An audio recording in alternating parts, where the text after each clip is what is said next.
L'ordre du jour appelle les questions au gouvernement. La parole est à Monsieur Pierre Lellouche. Ah, bravo.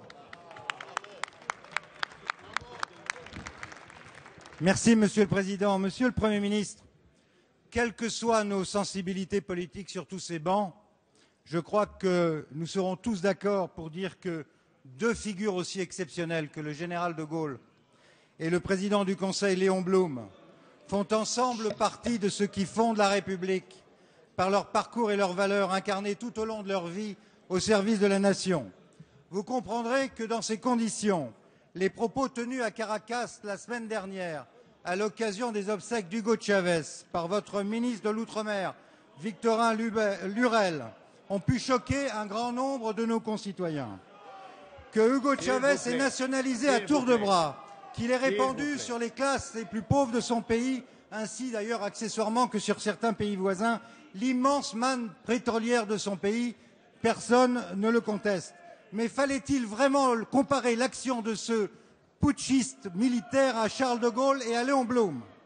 Que je sache, ni Charles de Gaulle ni Léon Blum n'avaient embrigadé le peuple dans des bataillons de chemises rouges, pas plus qu'ils ne pratiquaient le culte de la personnalité, et aucun des deux n'a souhaité être embaumé comme c'est le cas aujourd'hui pour M. Chavez. Que je sache, ni Charles de Gaulle ni Léon Blum avaient organisé un réseau de corruption généralisée, ni constitué une fortune personnelle estimée dans le cas de M. Chavez à quelque 2 milliards de dollars. Que je sache, ni Charles de Gaulle ni Léon Blum avaient institué le népotisme en mode de gouvernement.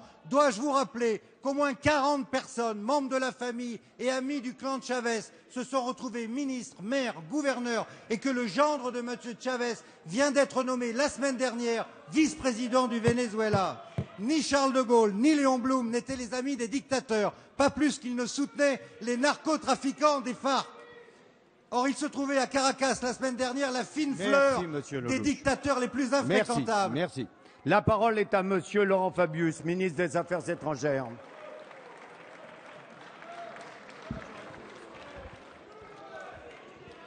Allez, s'il vous plaît, on retrouve son calme. Monsieur le Président, Monsieur le député, Mesdames et Messieurs, le président vénézuélien Hugo Chavez, dont les obsèques ont eu lieu la semaine dernière, était une personnalité, chacun le soulignait, exceptionnelle, qui ne laissait personne indifférent.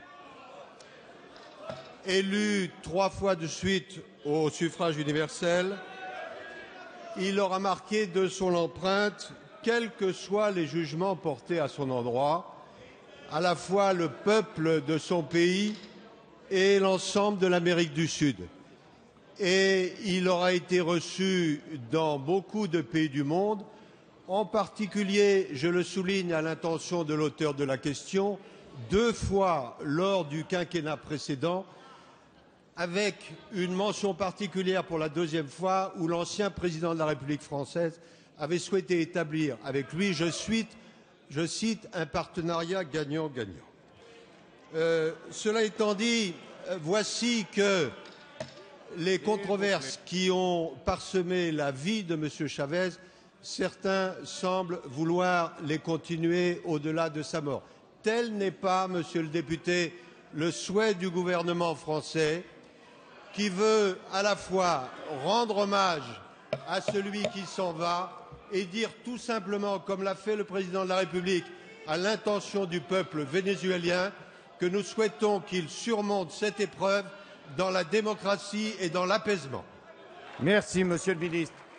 Allez, s'il vous plaît, mes chers collègues, on écoute les questions.